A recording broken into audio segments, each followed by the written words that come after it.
बिना किसी अगर अगर या जिलेटिन के लेट्स मेक होममेड स्लाइस चीज। सबसे पहले तो हम इसे बहुत ही नेचुरल और इजी तरीके से बनाने वाले हैं, एंड सेकेंडली आप इसका शाइन, टेक्सचर, स्टेबिलिटी और उसका फर्मनेस देखो कि हाथ में लेकर ये जल्दी से टूट के बिखर नहीं रहा है, और ब्रेड के साथ गर्म करने पर ये अच्छे से पिघल भी रहा था। अब चलो मैं बताती हूँ इसे बनाने के पीछे की वजह क्या थी। तो ये वीडियो एक मेरा एक्सपेरिमेंटल वीडियो है जो लकीली हिट हो गया, इसलिए मैं आपके साथ ये चीज को शेयर कर रही हूँ। तो अगर आपने कभी इस्कॉन चौपाटी विजिट किया होगा तो वहाँ पे हर तरीके के भोग भगवान के लिए बनते हैं, right from western to Indian, हर तरीके से भोग भगवान को लगाए जाते हैं। इसके पीछे का इंटेंशन ये है कि first of all lord is person, so we deal with him according to that. जैसे अगर हम हमारे घर वालों के लिए अच्छे अच्छे व्यंजन बना के उनको खिलाना पसंद करते हैं, सिमिलरली जो भगवान इस पूरी सृष्टि के रचयिता है, जिसने ये इटालियन मैक्सिकन वालों को दिमाग दिया है, उनकी चीज पहले उनको भोग लगा के उनको खिलाना is kind of love that devotees want to offer. तो मंदिर में मैं एक बार बैठी थी और ऐसा हुआ कि किचन डिपार्टमेंट के जो हेड कुक है वो मेरे पास आए, और वो हेड कुक ने मुझसे कहा कि मैंने आपके वायरल चीज स्लाइस वीडियो के बारे में सुना है और हमारी इच्छा है कि हम भगवान के भोग के लिए भी कभी वो ट्राई करें। तो मैंने उनसे वही कहा कि first let me try this at home without अगर अगर, विदाउट जिलेटिन और विदाउट एनी विनेगर, ताकि आप नेचुरल तरीके से भगवान के लिए ये बना सको जो चीजें अलाउड है यूज करना। तो यहाँ पे मैं घर पे वही एक्सपेरिमेंट कर रही हूँ कि क्या बिना विनेगर यूज किए, बिना अगर अगर, बिना कोई जिलेटिन के,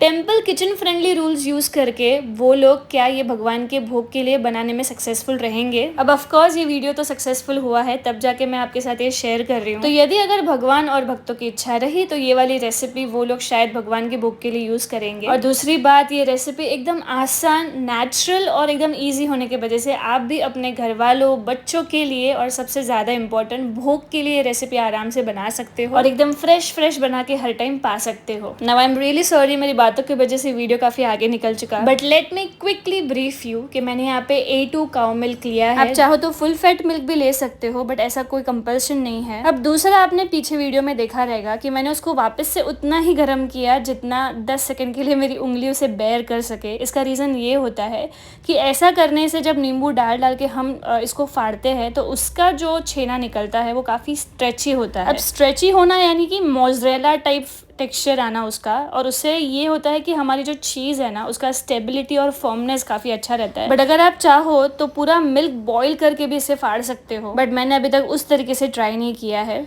तो बेसिकली 10 सेकेंड उंगली सह पाए उतना ही दूध गर्म करके फ्लेम को ऑफ कर देना है और बीच बीच में नींबू का जूस डालते हुए इस तरीके से छेना तैयार कर लेना है। अब एक मिक्सचर जार में पूरा स्क्वीज किया हुआ छेना, उसके अंदर थोड़ा नमक डालेंगे और जो छेना का पानी बचा हुआ रहता है ना उसमें से आधा कप वो छेना का पानी भी इसमें यूज कर लेंगे। अब आपको पता है ये वे मतलब पानी जो है वो बहुत ही प्रोटीन रिच रहता है। वे प्रोटीन बनाने के लिए इसे काम में लिया जाता है और उसका हम एक पेस्ट तैयार कर लेंगे। और वो जो पेस्ट है ना मैंने डायरेक्टली इस पैन में डाल दिया है, बिना कोई घी तेल लगाए मैंने डायरेक्टली इस पैन के अंदर वो डाल दिया है। अब जो भी बचा कुचा जो मिक्सचर में रहता है ना उसके अंदर कच्चा दूध डाल दिया है। आप लोग बोलोगे कच्चा दूध का क्या सब्स्टिट्यूट है, मुझे लगता है आप पानी भी डाल सकते हो, बट मैंने तो यहाँ पे कच्चा दूध डाला है ताकि टेक्सचर अच्छा रहे।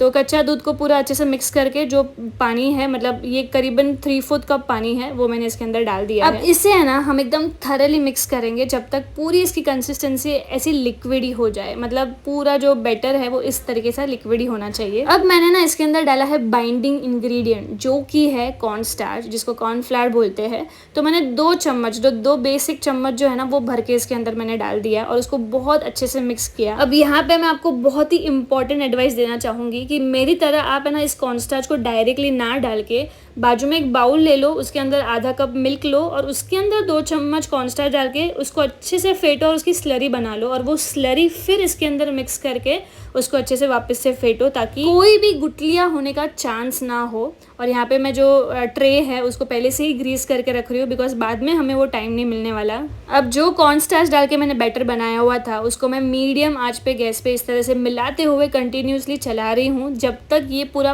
पेस्ट वाली कंसिस्टेंसी, देखो ऐसे सिल्की स्मूथ पेस्ट कंसिस्टेंसी में आ जाता है। तो इसको ना आपको कंटिन्यूस मिलाते रहना है, चलाते रहना है ताकि नीचे से तले से चिपक ना जाए, ना ज्यादा लिक्विडी ना ज्यादा गाढ़ा। देखो इस तरह से इसका कंसिस्टेंसी होना चाहिए ताकि ये अच्छे से स्प्रेड हो पाए। इसलिए ना यहाँ पे ग्रीस करके रखना बहुत ज़्यादा ज़रूरी है बिकॉज थोड़ा सा भी टाइम अगर आपने ले लिया तो ये अपने आप ही जमते रहेगा और फिर इस तरह से स्प्रेड होने में दिक्कत हो सकती है।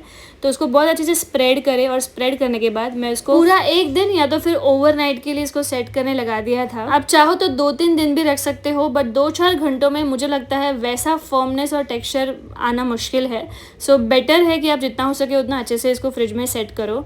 अब मैं यहाँ पे कट तो कर रही थी, बट सच में ये बहुत डिफिकल्ट टास्क है एक्चुअली। अब मुझे समझ में आ रहा है लोग मुझे पिछले वाले वीडियो में कैसे पूछ रहे थे कि आपने इतने अच्छे से इक्वल साइजेस कैसे कर ली थी। तो इस वाले बार तो चक्कू से करने से मेरे को भी दिक्कत फेस हो रही थी, तो मैंने यहाँ पे पलटा यूज किया। इससे सारे बॉर्डर्स एकदम परफेक्टली दिख के आते हैं और हमें मेजरमेंट समझ में आता है, कट करने में ज्यादा आसानी रहती है। अब यहाँ पे देखो चीज एकदम प्रॉपरली सेट हो चुकी है और यहाँ पे वक्त है इसको चेक करने का कि ये परफेक्टली हाथ में स्टेबल रहती है या नहीं और एकदम अच्छे से निकल पा रही है या नहीं। बट ये बहुत अच्छे से निकल गई थी और ये फ्रेश यूज़ करने के लिए या फिर कोई भी बटर पेपर के ऊपर स्टोर करके रखने के लिए मुझे लगता है ये एकदम बेस्ट चीज़ है। मैं आपको क्या ही बताऊँ, जब कोई चीज़ ऐसे बनाते हैं ना और जब भी ये अपनी खुद की रेसिपी होती है या फिर हम एक्सपेरिमेंट कर रहे हैं, तो भाई मेरी भी सिट्टी पिट्टी गुल रहती है कि भाई पूरा वीडियो बन गया, इतनी सारी चीज़ें लग गई बनाने में, अगर समझो फाइनल रिजल्ट अच्छा नहीं आया तो फिर सारी घंटों की मेहनत पानी में। बट ये रेसिपी सच में बहुत अच्छी निकल के आई है, आप भी ट्राई कर सकते हो। तो इसमें हमने अहिंसा काउ मिल्क यूज़ किया है जो कि बहुत प्योर है और साथ ही साथ छेना और जो वे वाटर होता है जो एक सोर्स ऑफ प्रोटीन माना जाता है वो भी इसके अंदर डाला हुआ है। तो आप सोच सकते हो कि ये कितनी हेल्दी चीज बन के रेडी हुई है। तो क्या आपको मेरा ये एक्सपेरिमेंट पसंद आया? अगर पसंद आया हो तो कमेंट में ढेर सारा प्यार देना। Thank you for watching. जय श्री राधे।